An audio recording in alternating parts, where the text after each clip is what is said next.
So, welcome, and while we have been going down through quite few weeks and the different topics which we have done, and obviously you guys have got introduced onto deep convolutional networks, but then how deep is one of the predominant questions which we were asking us quite in the early weeks over there, and how deep can we keep on going down, and when do you stop, when or like are there some ways to go even deeper beyond it. So, today's topic is more of what's in the community. In fact, the first paper which came out was going down as going deeper with convolutional neural networks, and that was from Google Research, and we are going to start with that one. But then the point when this particular network came down from Google was a quite an interesting turn of events were happening around that point of time. And one of the interesting events was that VGGNet was at that point of time quite ruling down. So, in the last lecture you have covered down on VGGNets, and then you had your labs, and we also did some sort of a revision over the compute complexity and the space required in these kind of deep networks, which included AlexNet, and then we started more of with LayNet, and then you went over to AlexNet and then onto VGGNet. Now, today we are going to just do a brief revision of what we had done with the VGGNet to give you an idea of like where is the major challenge which you would be facing, not in terms of how to handle down the data or how big and how complex is your model, what will be the total number of operations which take place, which as of now we haven't done in much of detail, but these are kind of networks where we would be doing even on those. Now, based on that, if we are going down deeper, obviously on one side of it is your compute seems to increase, but then is it actually increasing? The first question which we are going to look down through this lecture and the subsequent lecture as well. And the next question is that what do you gain by going deeper, or is there a challenge which you would imminently face while going deeper, and is there a way out? So, GoogLeNet came down across 3 different versions. There was version 1, version 2, version 3, and what we are going to study today is actually V3.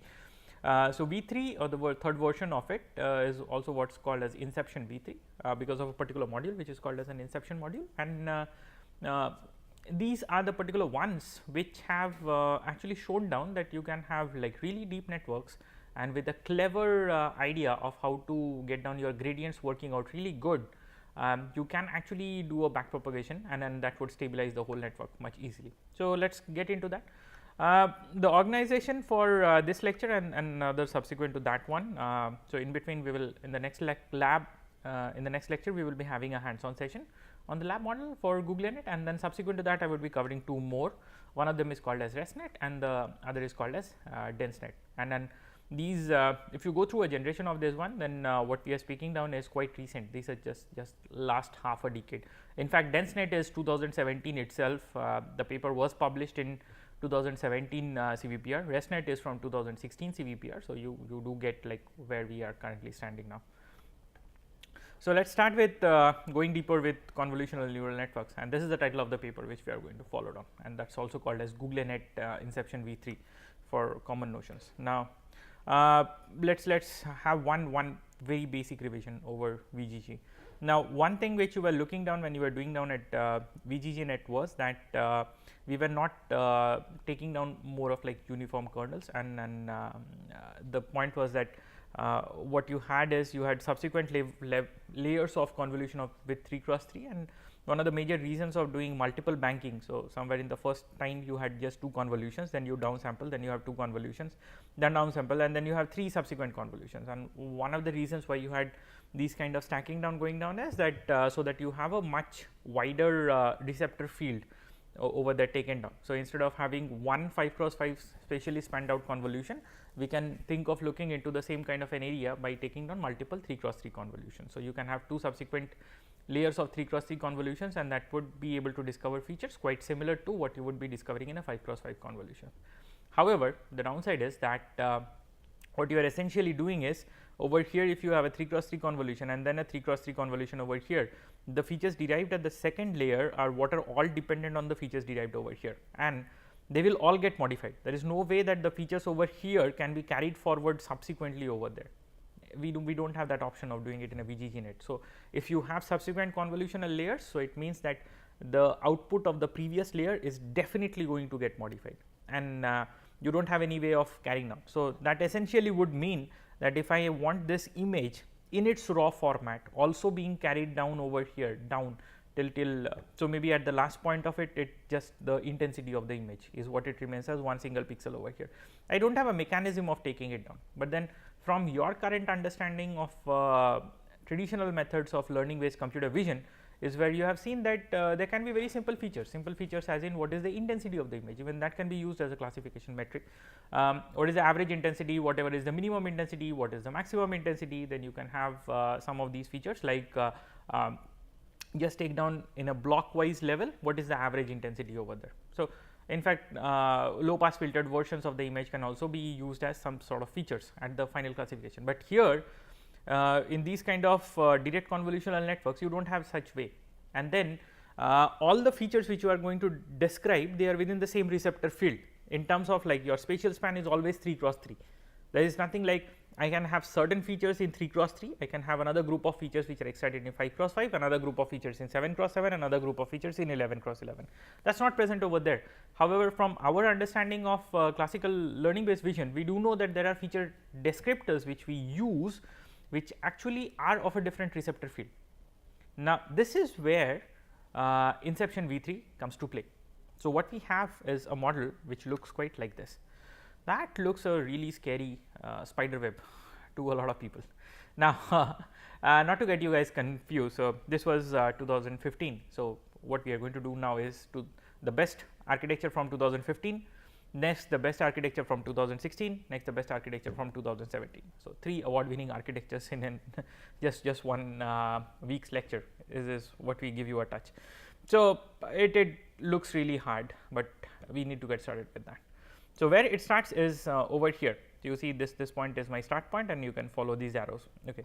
It is not hard to get this whole diagram, because what you can do is you can go just Google down for this particular paper. It's on the proceedings of CVPR. So, you have on openaccess.cv foundation, computer vision foundation is where you would be finding all of these directly available. No need to like it is not necessary that you need to have a subscription over IEEE or any of those things in order to get access to this paper. It is on computer vision foundation, and CVF makes it as a point to just open source knowledge and give it out for free. So, you can get this one, and what I would suggest is while you are watching out the video, then do definitely make a point to really zoom into it and go through it. Okay. So, let us do some interesting points over there. Now, it's really hard to do. So, now you get your input over here, and then what you have is some sort of a convolution. Now, these convolutions are 7 cross 7 convolutions. Then you have a max pooling over here, and after that you have a local response normalization. So, LRNs is something which you have seen down in your VGG for your local response normalization, and the idea of LRN was more of like if I have a window, some sort of a moving window along my number of channels over there for a given pixel, then the response is somewhat bound in a way that for any given pixel within that range over there, if I sum up all the values, then that is what is normalized onto 1. So, this gives me a bound, a very tight bound, and also makes all my responses in the range of 0 to 1. So, that the cumulative summation over there in the moving window is always 1. So, that is what was there in LRN. Now, once your local response normalization comes, you again have convolutions over there, then two layers of convolutions basically. So, one is a 1 cross 1 convolution, then you have another 3 cross 3 convolution, and then a LRN, local response normalization. You go through a max pooling, and then there is a split which happens over here. Now, this is interesting because so in the subsequent slide I will be showing you where this goes down. So, this is interesting from the point because what you would see is that each of these splits are which are of a different receptor field. So, the kernels are no more just of fixed 3 cross 3, and this is what I was telling you. So, if I want a way of actually translating all my input information onto this space, I do not have any other way. But then now I have this different varying kernel sizes on my receptor field at the same depth. So, it is not necessarily that I will have to cascade through depths in order to get down a wider receptor field, but then I can get wider receptor field as well as narrower receptor field in the same depth itself, and that is where this keeps on going. So, let us get into this slide which would make it much more intuitive for you. So, this is an input which comes down from the previous layer. Now, if we go down over here, this block is the block which you have over here. Okay. So, the output from max pooling is what goes down as an input from the previous layer. Okay, good. So, I have my input coming down over here. Now, this input is sent down through these two 1 cross 1 convolutions. Okay. It is directly sent out through a 3 cross 3 max pooling. Okay. Now, subsequent to this 1 cross 1 convolutions, you have a 3 cross 3 convolution, and on this 1 cross 1 convolution, you have a 5 cross 5 convolution. On the other side, you also put it down through a 1 cross 1 convolution, and then after this subsequent max pooling, you have a 1 cross 1 convolution, and everything goes down and does a concatenation, in a sense that whatever are the number of channels which comes out over here, everything is just concatenated and fixed up onto the total number of channels. So, now technically speaking, so if I have some n number of channels which comes over here from the previous layer, say this 16 channels which comes over here. Now, when I do a 1 cross 1 convolution and feed it over here, I will have 16 such channels over there.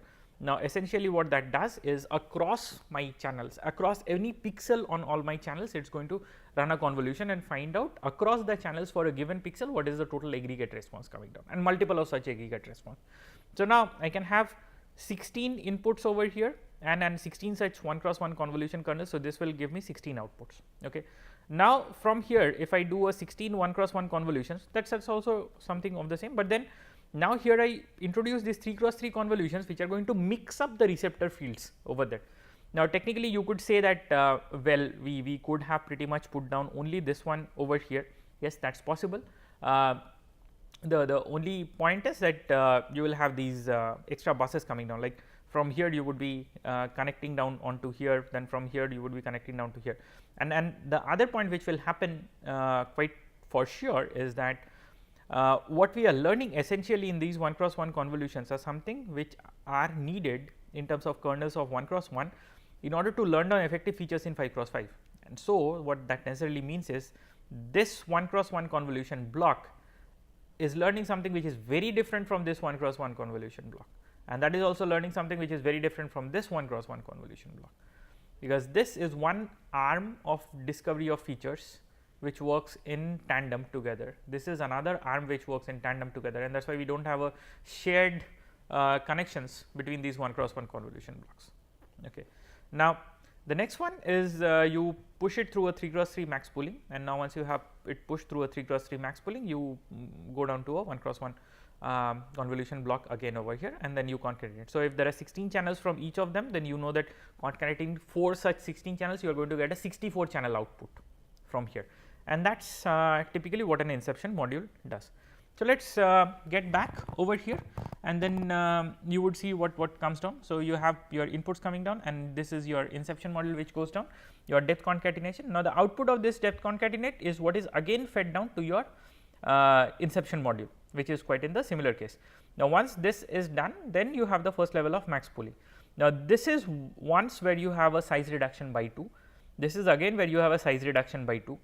This is the next spot where you have a size reduction by 2. So, nowhere in between you have a reduction in the spatial size over there. This is quite similar if you look down to the philosophy of a VGG. So, you had two blocks of convolutions, and then you had a max pooling layer to reduce the size over there. Instead of two blocks of convolution, what we are doing is we are putting down parallel pipes of multiple convolutions which have a different receptor field. So, this is where GoogLeNet gets inspired from VGG itself. Instead of putting down a battery of convolutions over here, so everything is of the same receptor field in this battery. Here we just have a parallel multiple pipelines, and some of them are 3 cross 3, some of them are 5 cross 5, and then some of them are 1 cross 1. This is what you change down in your Inception module. Other than that, it looks quite similar to VGGNet, to say in that form. You have your max pooling, then you have your convolutions, then you have you do a concatenation, and then you again do a max this Inception module over here. Interestingly, you see another tap coming out over here. So, there is a tapped output which comes down over here. Then you do some sort of an average pooling instead of a max pooling. After this, you have 1 cross 1 convolution. Then you have fully connected layers, and there is a activation. So, this is a sigmoid activation function, and then you have your softmax output coming down. Now, this node over here looks as if like a decision node, something pretty much similar at the end of it. Now, that has a curious point of where it helps it out. Okay. So, let us keep this arm as of now. This is also called as an auxiliary arm. So, this is what will come down in the training, and is quite interesting. Okay. So, as of now, let us stick down over here. So, you got your second, so this was your first Inception block, then you have second Inception block, then you have third Inception block, then you have fourth Inception block, then you have fifth Inception block. Now, over here when you are again coming down, you again have another auxiliary arm. Now finally, when it comes down over here, you get another 2 inception blocks, and then your max pooling, then a fully connected layer, and then this decision layer. Now typically for if we are comparing it down with any of our other networks, so say for VGG, what happens, you have an input coming down over here, and then it goes all the way out, and then here is where your output comes down. So and this is a 1 cross 1 cross 1000 or just a 1000 class classification problem for your ImageNet. Okay. Now here what you are doing is you put an input, you will get an output over here, you will get an output over here, you will also get an output over here, and all of these are 1000 cross 1 outputs which you are getting down over here. Now the question is, if I can tap an output over here, why do I wait and then go down all the depth and come over here? Okay. Now that's an interesting point, because the whole reason for doing all of this is an output which looks at much lower depth of features. Okay. There is an output which goes more deeper, a bit more depth, and from our assumption that the deeper you go, the better you learn, this should be able to give us some sort of a better learning and better approximation. Similarly, this should also be giving, because this is even deeper. Now keep in mind one thing, if that is the case, then we get down 3 outputs, we are going to get down 3 errors as well, because we are going to compare with each of them the ground truth. Okay. Now when there is a back propagation which happens, so these layers over here, all of these learnable layers which are there in blue, these are the ones which are learning it down. Your green block, which is a depth concat, that is no learnable parameter. Your red blocks, which are more of max pooling or average pooling, there are also no learnable parameter. So from here, and then this softmax activation over here, the yellow one does not have any learnable parameter. The only learnable parameters are present down within your blue blocks over here. Now from here, when it's back propagating till all the way up to here is where the gradient from this final decision is coming down. However, here you would see that this is this extra error and the gradient which is also backflowing into it. So that would mean that over here we are going to get a part of this gradient from the terminal node, and then also a part of this gradient from the intermediate auxiliary node, or what's the second auxiliary node as well. Now at any given point of time, since you know from your backpropagation rules that it keeps on getting constantly multiplied by the activations of each of these layers, and then the gradient of the operations in each of these layers. Now since all of these values activations are also limited down in a 0 to 1 range, so subsequently if you keep on multiplying numbers which are range restricted in 0 to 1, you would see that the value keeps on decreasing. Now over here the challenge would be that at a point of time after traversing so much of depth, the value, so let us look into this. This is one layer, this is second layer, third, fourth, fifth, sixth, 7. So if everything is at over here, if my error is at 0.1, 10 power of minus 1. So by the time it traverses 7 such depth, and everywhere if it is limited by a factor of 10 power of minus 1. So that means your activations are in 10 power of minus 1. So by the time it comes down over here, it is already in 10 power of minus 7. Now your weights are in the range of 0 to 1, and your gradient which is coming down is in 10 power minus 7. For that to modify this one, the dynamic range is really low. Obviously you can do the other way around, which is let there be a different learning rate for each of these layers. That should be a plausible solution. I mean, I can sit down and set down different learning rates over there. Instead of that, that's definitely a very tricky and complicated solution, because you don't know what is the dynamic range at the start of it. I mean, anything can have any dynamic range. Now instead of that, if we look into this kind of an error, so this is where I get down something in the range of 10 power of minus 7, but this gradient which comes down, this has 1, 2, 3. So this is already in 10 power of minus 3 over here. Now 10 power of minus 3 at any point of time is 10,000 times more powerful than 10 power of minus 7, and that would bring down much better improvements into the performance, and that's the reason, that's the whole job this one plays down. However, keep in mind that we are looking down only at the gradient of the error and not at the absolute error. So while absolute error over here will be higher than the absolute error at the terminal node, so at any given point of time my intermediate auxiliary node is going to give me a higher error rate than the terminal node. Still, what I would get down is, even if it has higher value, but if it saturates and saddles out over there, then the gradient is going to become 0. Despite a higher error, the gradient becoming 0 means that the update over there is also 0. So my weights are not changing in any way. So it means technically that if nothing has to be updated, which means there is no change in gradient, despite having a higher error, I will still be able to modify and or not modify. So there's not an issue which comes down. Now, as we keep on going down over here, here also we will face down the same problem, which is actually called as a vanishing gradient issue. Now, this auxiliary arm actually plays a role. Now, where these guys had cleverly played a significant impact was, while designing this kind of a deep network, you need to keep on tracking across each of these layers what is the order of change which is coming down in terms of my weights. Now, wherever you see a thing which is your gradient is just going down, so this kind of a auxiliary decision node over there will actually help you boost your gradients. So, this is one of the reasons why this kind of deeper networks are really doing out good, and in fact, GoogLeNet's one major achievement is having these kind of auxiliary arms. Now, one thing which you need to keep in mind is that whether you are doing a inferencing GoogLeNet versus you want to use a GoogLeNet for training, there are two different models which get downloaded from your model zoo on your PyTorch when you are using your Torch Vision libraries, and there you need to keep something in mind that if you just do a inferencing GoogLeNet, a fully trained GoogLeNet which is used only for inferencing, if that is being used, you will not be getting down these two auxiliary arms. You will have to recode it back over there. So, please keep in mind that you don't do a false wrong download over there. So, while we get down to the coding in the next lecture, we will be discussing more on details in it, and this is the whole aspect. So, there are two aspects over here what you need to keep in mind. One is that there are multiple kinds of receptor fields of different size, using different sizes of kernels, and along with that you also have these auxiliary arms which do a gradient injection into the error over there, and this helps you in training down these kind of very deep networks. Okay.